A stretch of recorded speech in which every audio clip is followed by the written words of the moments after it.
Let's bring Dr. Mark Griffiths to the stage. Good morning, Mark. Hi there, Sonia. Great to have you. God, that's a really clear line. Wonderful. We love that. You are a professor of behavioural addiction at Nottingham Trent University. I was caught a bus from outside there recently. Actually, I was at an event. Very interesting work that you're engaged in, Mark. You study non-substance addiction. We've done that for over 35 years, including addictions to sexual behavior, which is exactly why, presumably, you've written this book. Okay, sexual perversions and paraphilias and A to Z. And Mark, I honestly, I'm literally not blowing smoke at your behind, but it's one of the most fascinating books. I was sent a PDF of an outline and a breakdown of the topics. It's one of the most fascinating books that I've seen in a long while, because I think the important thing about it and the interesting thing about it is you are discussing a lot of stuff that people out there are discussing, but they have no idea necessarily about it and what it all means from an academic perspective, but you do it in a very accessible way. So Mark, tell us about your work studying non-substance addiction. Why do you do that? Okay, well, I started my PhD way back in the middle of the 1980s on slot machine addiction. And then I kind of graduated in 1989 onto video game addiction. And then in 1995, I became the very first person, well, actually 1996, became the very first person ever to publish a paper on internet addiction. And then I went on to things like work addiction, sex addiction, exercise addiction, social media addiction, basically any addiction, well, any behaviors that don't involve the drugs. Right. I've almost certainly have published papers on it. I mean, people say I'm addicted to publishing papers, which if I am, it's the best addiction that you can have in academia. But I've always been interested in sexual behavior, and I suppose a lot of people are interested in sexual behavior, but I've always been interested in it from a more scientific side. But actually, and in my book, I do actually say that my interest started when I was about 13 years old, and I was totally obsessed with Adam and the Ants. Me too. Oh, well, and I still love Adam Ant now. He's still one of my heroes. But he's secret. I mean, when he first started out in kind of 1977, lots of the songs that he was writing were actually about sexual paraphilias and what people would call sexual perversions and sexual deviations. But of course, when he became very popular and he was doing lots of, doing songs like Ant Music and Prince Charming and Stand and Deliver, on every B-side, on the record, and I do mean every single B-side, was a song about a paraphilia. Now, whether it was voyeurism or whether it was sadomasochism or whether it was transvestism, honestly, every single B-side was related to a sexual behavior. And I actually later wrote an article about all of his songs. I mean, he's written more songs about sexual perversions and paraphilias than anybody. But then when I went to university and I did psychology, mainly because I'd done maths, physics, chemistry and biology at A-level. I thought I want to get away from science. But in fact, when I started doing psychology, it was biology, it was neurobiology, it was statistics, methodology. It was actually really hard science. But there was a lecturer who was a guest lecturer that came to my university in 1986. And to this day, it was still the very best lecture I'd ever heard. Wow. From a psychiatrist called Dr. Alec Oswald. I have no idea if he's still with us or not. And I was absolutely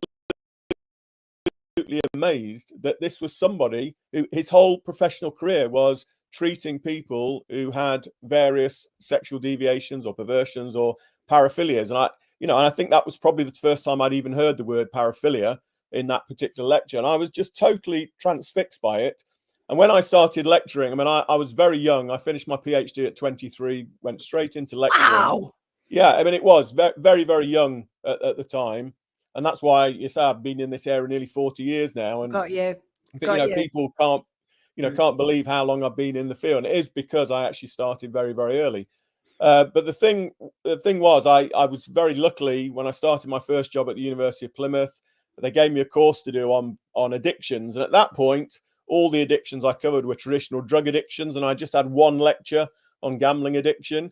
But over the next 35 years or so, I introduced more and more, non-substance addictions into my lectures, including sex addiction. Okay, and again, in fact, when I went to Nottingham Trent University, not only did they let me do a whole course on addictive behaviours, they also let me do a whole course on sexual behaviour. And that was where I then was managed to kind of start reading other people's work about various aspects of sexual behavior, including paraphilias. And then in fact, I mean, I'd never actually researched in this area, and I actually then started writing. There was a magazine called Bizarre, and I don't know if that is still going. I mean, I used to buy it in W.H. Smith's. It was a monthly magazine, and I started writing for them. So I wrote my first article I wrote for them was 10 bizarre autoerotic deaths, particularly to do with what we call hypoxophilia, people who are sexually aroused by restricting oxygen supply to the brain. Ooh. Okay. And then I wrote another article on apotemnophilia, which was people who are sexually attracted to amputees. So I was doing lots of populist writing, but it actually wasn't until 2012 that I actually wrote my first academic paper on paraphilias. And actually that very first paper was actually about how the internet had made it much easier for people like me to actually research paraphilic behaviors, because it's amazing how you can go out on the internet and find, if you've got a particular sexual interest, there's almost certainly an online group out there that actually, however bizarre or extreme it might be, there's usually an online group out there. And that's how I started collecting data, was through the internet. And it actually, where this all sprang from, and you said about my book, I actually didn't write my book. Now that sounds bizarre, because my book is actually an edited collection of the many blogs that I've written over the years, and it was actually edited by my good friend Dr Mark Sutton. We were sitting in the pub one night, and he said, you should put all these things into a book. So in fact, Mike did all the heavy lifting here. He took 10 years worth of kind of populist articles I'd written on lots of different strange and unusual and what some people might say are bizarre sexual behaviors, and put it all into the book. And that's the book that's just come out. But also, by writing my blog, what amazed me is, if you go to my blog and you look at the comments underneath some of this, is that, the one example I'll give you, and I hope this isn't too bad for this time in the morning, but I wrote a blog on people who are sexually attracted to flatulence. Okay. Now I thought this was a hypothetical type of paraphilia. So I wrote a blog on it, and what amazed me, the number of people said, I can't believe somebody is actually writing about this from a scientific perspective. And then I actually then in 2013 I published the very first case study of an aproctophile, and this went worldwide. If you type my name, Mark Griffiths, and aproctophilia into Google, you come up with hundreds of news stories. It just went ballistic. We have so many questions. We have so many questions. First of all, everybody, I have been trying to get Mark's name on the screen. It's Dr. Mark Griffiths, because they say, what's his name? What's his name? Right. So many questions. So many questions. I love this chat already, says Soul Sound. I know, it's mad, isn't it? Absolutely bonkers. So here's the thing. Where do I start? So first of all, 1996, you were already writing about addictions to the internet. You were well ahead of your game. What were you discovering then about it? Well, obviously, I mean, it's bizarre actually, Sonia. In 1995, I gave a talk at the British Psychological Society conference about something I called technological addictions. And I was actually talking about my work on video game addiction and slot machine addiction, and a bit on television addiction. And somebody asked me, said, have you ever heard of this thing called the internet? And I said, well, actually, I have. And it was only about a month or so before I'd heard of this thing called the internet. Right. And I was on an academic kind of discussion group with other academics. And, people were telling me that there were some people who were spending all their time online. They were getting emotional attachments to people they'd never even met, talking away. And this was all to do with typing away with other people that lived in other countries. And I mentioned this in the press conference I gave after this paper. And the next day, all the papers, it would go, professor says, internet will destroy your marriage. I mean, they were all sensationalist kind of articles. But then as a result of that, the Times Higher Education supplement, as it was called then, said, we saw all the press coverage you got. Would you like to write us a 2,000 word piece on internet addiction? So I wrote a very populist piece. But then I used that to get some small grants to actually research whether people could be genuinely addicted to the internet. Now, I ought to say, now I've come to the position that people are no more addicted to the internet than alcoholics are addicted to bottles, because it's not the internet you're addicted to; it's the things you do on the internet. And so, obviously, my research then And it was actually in 2000 and 2001, I published my first papers looking at excessive sexual behavior on the internet. And so, so basically my research says is that a small minority of people do seem to develop addictions on the internet. And I've got a very specific definition of what I mean by addiction. And now I've applied my model of addiction to many, many different types of behavior, including things like social media and other things. Is there a common, not including substances, but when it comes to non-substance addictions, is there a common theme that kind of links addictions? Well, yeah, for me, when I talk about addiction, I'm talking about a behavior that completely takes over that person's life. They do it to neglect of everything else. They get genuine withdrawal symptoms, even for people who've got behavioral addictions. They will have increased moodiness, increased irritability, increased frustration, but also on a physiological level, stomach cramps, nausea, hand sweats. You get that in addicted gamblers, addicted video game players who can't engage in their behavior. So there are lots, and that's what I look for. I look for commonalities. But we've got to remember is that every addiction is different. There are quite clearly differences between social media addiction and gambling addiction and heroin addiction. And when I use the word addiction, I am using it in exactly the same way that people use to describe drugs. And the good news is, by my definitions, very few people are genuinely addicted to things like video games or social media. Oh, that's curious. If there's very few, that means we could help them, be more effective in helping them, right? Because there's a suggestion there that we're almost kind of mischaracterizing what these addicts are. Is that kind of what you're saying? The thing is, people use the word addiction. The number of people say, "Oh, that TV program, it's addictive watching. This book is addictive reading." They use it easily, right? That kind of really positive, engrossing, you're losing yourself. That to me, there's elements of addiction there, but that's not addiction in and of itself. It's difficult. It's different than having to watch it constantly, repeatedly. It would be, that's different, right? There's a distinction. Oh, absolutely. There. And there's obviously a lot. I mean, I've done research now on binge watching. We now get people who sit down and watch Netflix again and again and again. And I love a bit of binge watching. It's great. But it is one of those things that, you can lose sleep over it. You lack of productivity at work. But again, for me, these people are not necessarily, very unlikely to be addicted by my criteria, but quite clearly it's something that can have negative effects on people's lives. So it might be a problematic behavior without necessarily being an addictive behavior. Curious. Some people have only just right now discovered the word paraphilias, and it's a very simple. My understanding of it, it's about, in fact, I'm taking it from your description. Paraphilias from the Greek, beyond usual or typical love, are uncommon types of sexual expression, often more commonly described as sexual deviations, sexual perversions, or disorders of sexual preference. Which brings me to one of our questions in the comments. Actually, Callum, who's just joined us from the US, Callum said, can you ask him which of the strange sexual ones interested him the most?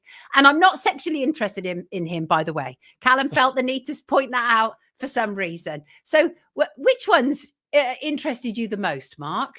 Well, I say when I come across, when people talk, it's not that they necessarily interest me. I just find that the kind of seriously, you can't be serious. So, I've got sections in my book on hemorrhoid fetishes, or I've got stuff on people who are sexually aroused by people who are crying. So that one on crying actually does academically interest. I've now actually written 4 scientific papers on what we call dacrophilia, people who are sexually attracted to people who cry.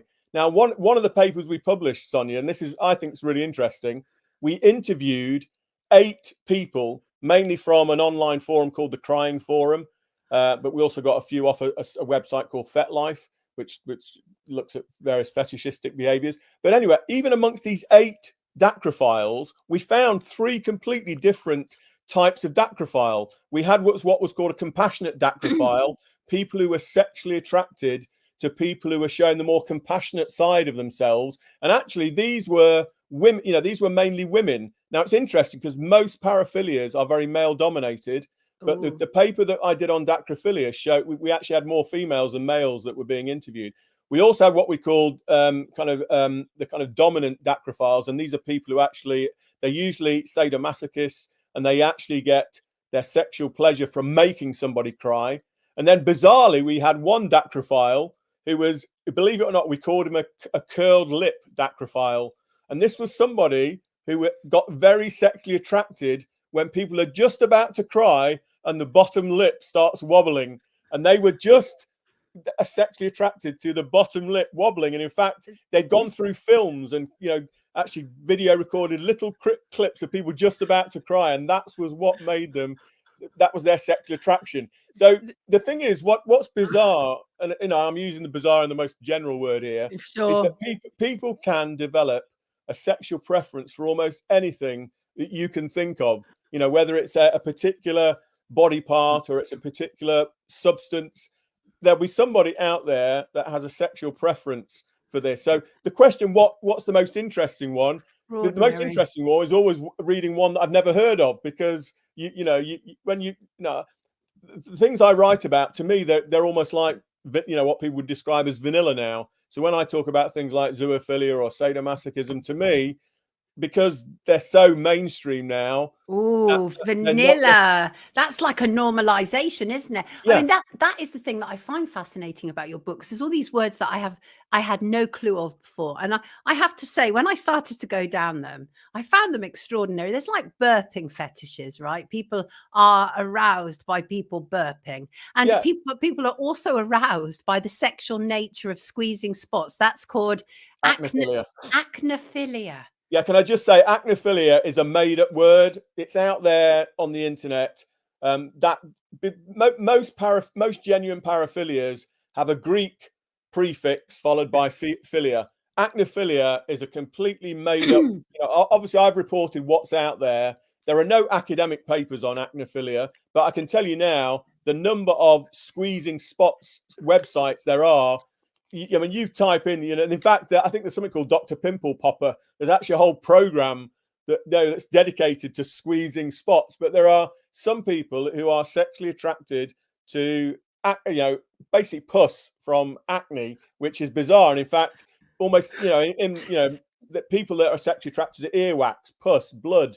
I mean, you name it, any substance that come out of extraordinary. I Literally, know, and you've got, honestly, like, we always have a busy live stream chat, right? But people are literally like, cannot believe what they're hearing. I mean, cannot believe what they're hearing. Let me read you some of these comments. Okay. And no, Callum, your section was not boring before this. Your section was also brilliant, but completely different. Short Order Cook asks, could you ask, did he find out how these were developed? Is there a common overarching denominator?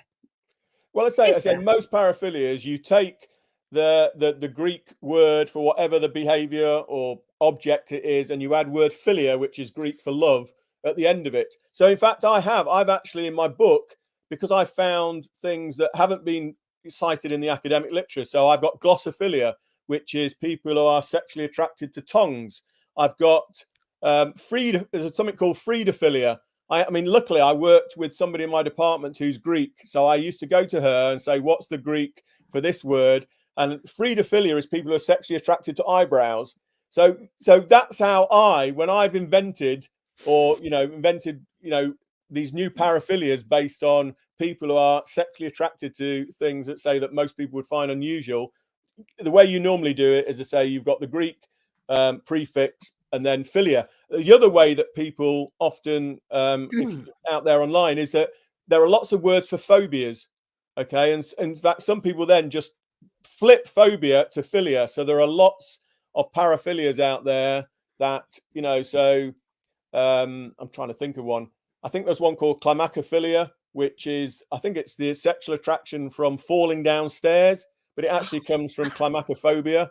So it's the fear of falling downstairs. I mean, I hope I'm right. I mean, maybe I've got that wrong. I've not got an encyclopedic brain and can remember every single philia. But what I'm saying to you is that some people, I say there's two ways of that names get formed: Greek suffix followed by philia, or you take a particular phobia and you switch the word phobia to philia, and it suddenly becomes a paraphilia. And that's why, if you type A to Z of paraphilias into the internet, it comes up with lists, 1,000-word long lists. But in fact, most of these things are they're not real paraphilias. They are phobias that have just been transposed. And in fact, my book, it's called An A to Z, not The A to Z.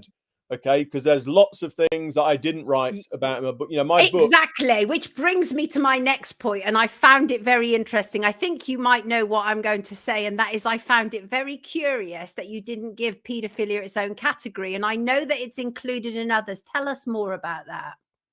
Well, the thing about paedophilia is there are just whole libraries on paedophilia. And yeah, there is various references to paedophilia through the book in relation to other types of paraphilia. But the thing is trying to condense it down into 1 or 2 pages. I didn't think I could ever do it justice. There's so much research on paedophilia, whereas most of the stuff that I looked at in my book, there's either no research or there's a few isolated case studies, and that's what I wanted to concentrate on, is the things that people don't know about rather than the things that people do know about. I mean, obviously paedophilia, it's a horrific crime. But as I say, there are just libraries of stuff out there. So I did mention in my I actually introduction. think it was a good shout, to be honest with you. I think it was a good shout because I think it could have distracted from it. And because I think the book as it stands is actually something that people could actually give as a Christmas gift, Well, right? it is. And the whole point about this book is you don't have to start at the beginning. You just can dip in anywhere, and each entry is a standalone entry. I mean, occasionally I will say earlier in the book I mentioned this, but really you don't have to read it from start to No, finish. you can literally dip in at any point, can't you? And that's interesting. And also, I thought I just see the mention of autogynephilia in the comments, a topic that I'm very interested in. I interviewed Ray Blanchard. And also, obviously, that's now gone kind of like global because Joe Rogan interviewed JD Vance and talked about autogynephilia. What are your thoughts about that? Well, again, as I say, the idea of kind of having a sexual attraction to somebody who has changed their gender is becoming, like I say, it's become more mainstream. I can't remember it now. I mean, the program I watched, there was I think it's called Sexy Dirty Millions. It was Donald Sutherland, and there's a character in that. One of the Baldwin brothers has actually got a relationship with somebody who is transgender in that. And that, when things like that become more mainstream, as I say, it kind of almost becomes vanilla because it becomes normalized. That's extraordinary, isn't it? Because the idea that like zoophilia, for example, is becoming normalized and vanilla is really alarming. I've got to ask you some more questions. Mark, I hope you're up for more questions. Okay, yeah, go. You've literally set the cat amongst the pigeons here. People cannot believe what they're hearing, right? This is interesting. Is a paraphilia different to a perversion? Asked Jan.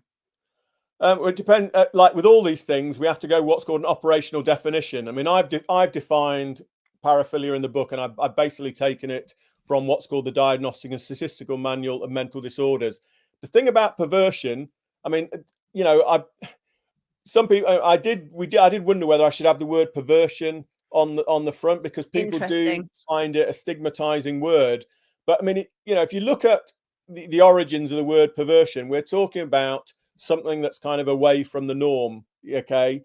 And that's what I'm really talking about here. And, can I also say my book does not pathologize any of these behaviors because most of the behaviors I'm talking about are what I would call non-normative sexual behaviors.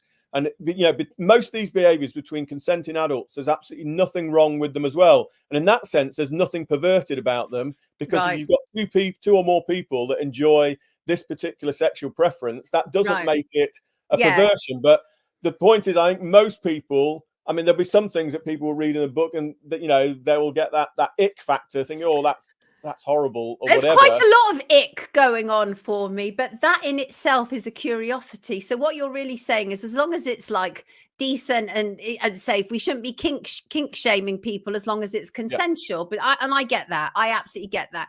So, and also Soul Dad said, what are the root causes of paraphilias? Well, that's a good one. Coming from a psychological perspective, what do you think?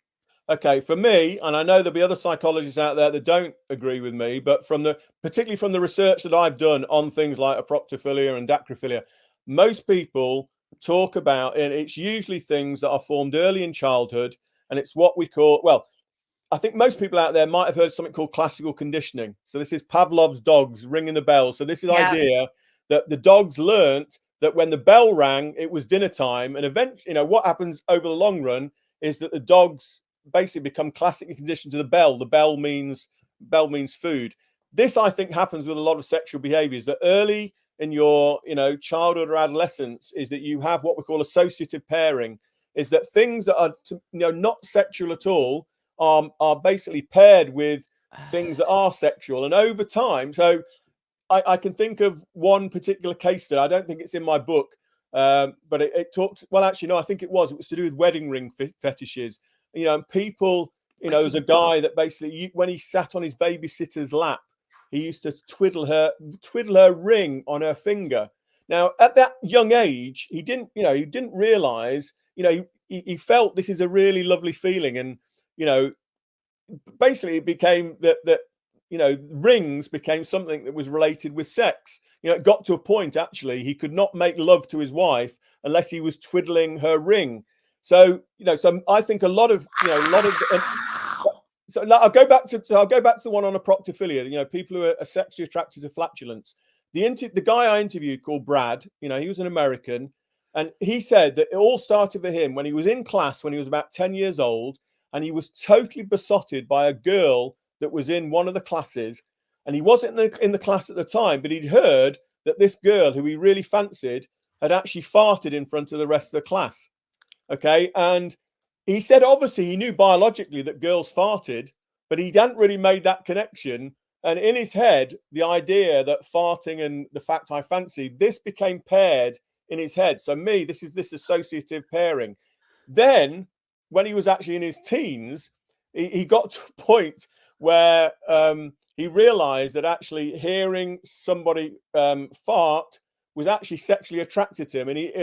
And basically, Brad told me that he actually made bets with his friend, bets that he would lose. And the losing part of the bet is that a person could fart on him, literally come up to him and fart in his face. He actually made that part. I mean, obviously, the other person didn't realize this was sexual, but this was actually sexual to him. But it's all to do with the pairing of what are sexual experiences for the person with something, an object, a behavior that some people don't see as particularly sexual. I think a lot of paraphilias are rooted in this classically conditioned process.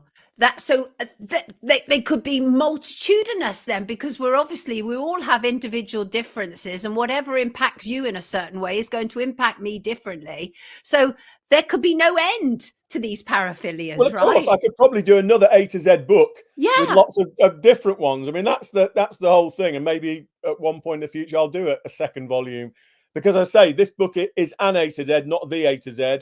These are things, and that's the great thing about the internet. I couldn't have written this book 20 years ago.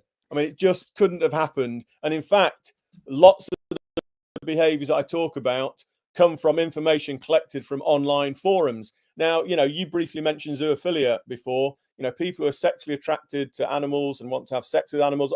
I have to be honest, I find that abhorrent.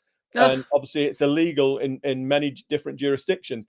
But in my research, I did go on what was called the Beast Forum. This was an online forum. Oh, the God. Beast Forum has over 100,000 members who are posting videos of, can I just say, there are some things you cannot, and I won't mention things. There you are some can't things unsee, you right? Unsee when you've seen them. But what amazed me about the Beast Forum is just the sheer volume of the people on there. As I say, 100,000 plus members on there. Whereas I go to something like the Gassy Forum, where a proctophiles meet, and there are, maybe 10 or 12 people who are on there. And that's the thing about, as I say, this book could not have been written 20 years ago, because the internet has meant that if you've got one person who does something that people consider sexually bizarre in one country, the internet provides a way that they can talk to somebody 6,000 miles away who might share that particular behavior. If you've got to remember is, back in the 1970s, the way people would interact is basically through writing mail to each other. Now, of course, with the internet, it's instantaneous. Whatever you're into, you'll find something on the internet. And that's why, I'm often considered one of the kind of forefathers of what we call cyber psychology. I was one of the first people that started researching online behaviors. I talked earlier in the interview about internet addiction. Well, I do find how people's behavior online and how it changes online. Yes. Absolutely fascinating. Yes. And as I say, the point is that sex online has also changed the way that people view sex and consider sex, because it's a new medium. And as I say, it's that way that people can, talk to people or interact with people that ordinarily 20 years ago, they just could not have done that. The internet has actually brought that to the fore now. I mean, a lot of what you're talking about is, to many of us, utterly repugnant. Obviously, things like zoophilia it's beyond. Yeah. It's awful, horrendous. Yeah. But there are some things in the book which you've already talked about, which are amusing.